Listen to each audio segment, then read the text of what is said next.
Bismillahirrahmanirrahim. Assalamualaikum warahmatullahi wabarakatuh. Waalaikumsalam warahmatullahi Baik, di sini saya akan ngobrol-ngobrol santai mengenai tentang ayat pencurian beserta tafsirnya, di mana ayat ini akan disampaikan oleh saudara Zahid. Waktu dan tempat kami persilakan.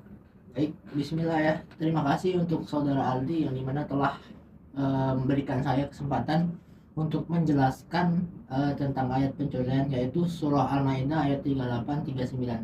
Tapi sebelumnya maaf ya saudara, ini saya nervous ini baru pertama kali podcast ini ya, dicoba menjelaskan tafsir yang luar biasa ya, sebenarnya tanggung jawabnya besar seperti itu.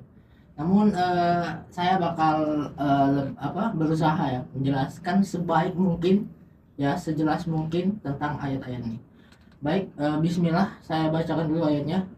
A'udzubillahi minasyaitonirrajim. Wassariqu wassariqatu faqta'u aydiyahuma jazaa'an bima kasaba nakalam minallah. Wallahu 'azizun hakim. Faman taba min ba'di dzulmihi wa aslaha fa innallaha yatubu 'alaihi. Innallaha ghafurur rahim.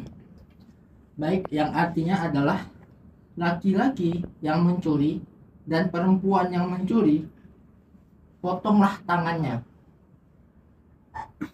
Pembalasan bagi apa yang mereka kerjakan dan sebagai siksaan dari Allah, dan Allah Maha Perkasa lagi Maha Bijaksana. Maka barang siapa bertobat di antara pencuri-pencuri itu sesudah melakukan kejahatan itu dan memperbaiki diri, maka sungguhnya Allah menerima taubatnya. Sungguhnya Allah Maha Pengampun lagi Maha Penyayang. Oke, di sini saya akan menjelaskan definisi apa itu pencuri, yaitu sarik sendiri. As-sarik dan as-sarikoh itu berasal dari kata saroko yasriku, ya, berasal dari kata bahasa Arab saroko yasriku yang artinya mencuri. Namun dalam istilahnya mencuri ini adalah orang yang sudah balik atau sudah memiliki tanggung jawab, ya, yang memiliki akal sehat, mengambil barang yang barangnya itu bukan hak dia, seperti itu. Seperti uang misalnya, dia memang mungkin butuh uang seperti itu, tapi dengan mencuri itu bukan hak dia seperti itu masih hak orang seperti itu, ya.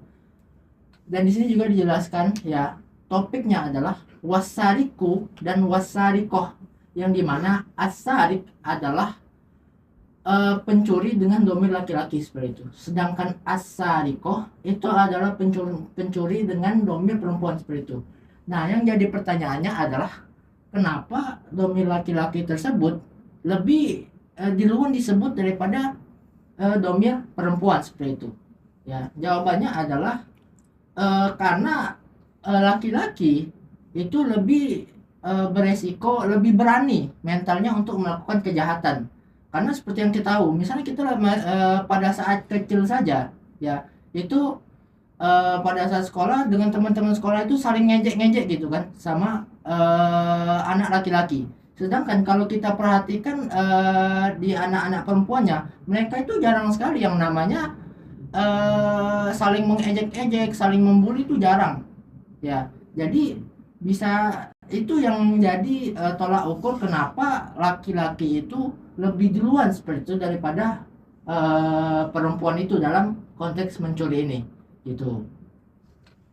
Dan juga selanjutnya ada topik penggalan ayat faqta'u aydiyahuma jazaa'an bima kasaba nakalam minallah.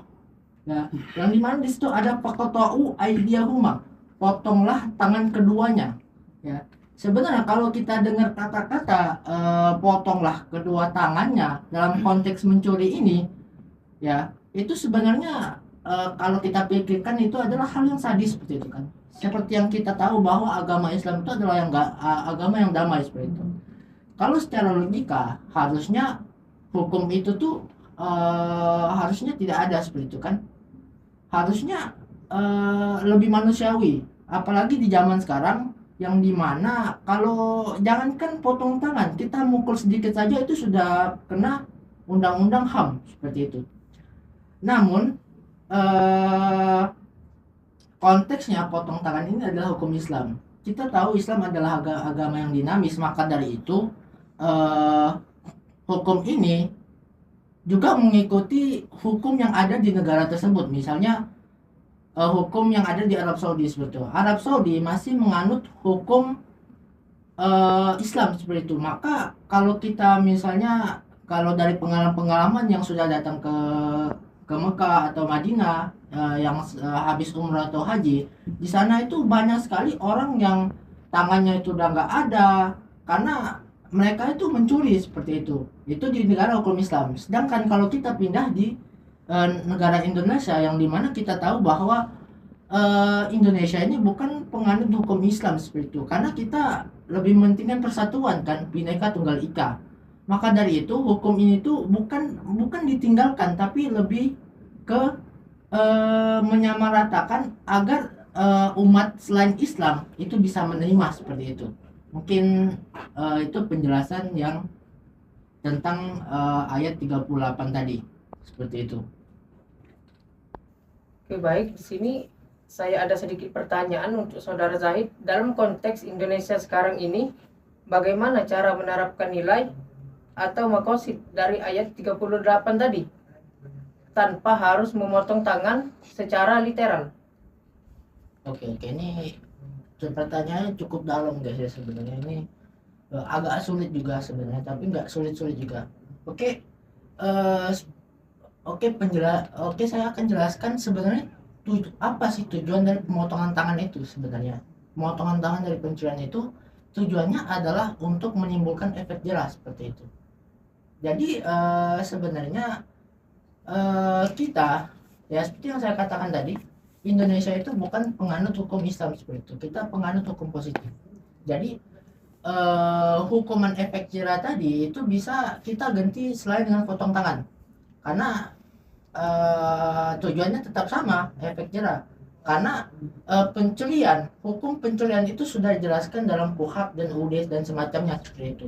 Jadi sebenarnya tidak perlu dipaksakan untuk memotong tangan seperti itu, karena yang dimana kita juga memiliki hukum HAM dalam negara kita seperti dalam hukum positif kita. Baik, kita lanjut ya di konteks ayat selanjutnya, yaitu faman taba min ba'di zulmihi wa aslaha fa innallaha yatubu alaihi innallaha ghafurur rahim. Ya, dalam ayat ini dijelaskan bahwa faman taba min ba'di zulmihi, orang-orang yang bertobat setelah melakukan kejahatan seperti itu ya. Maka barang siapa bertobat di antara pencuri-pencuri itu sesudah melakukan kejahatan itu dan memperbaiki diri, maka sungguhnya Allah menerima taubatnya. Sungguhnya Allah Maha Pengampun lagi Maha Penyayang seperti itu. Ya, dalam konteks faman taba alaihi,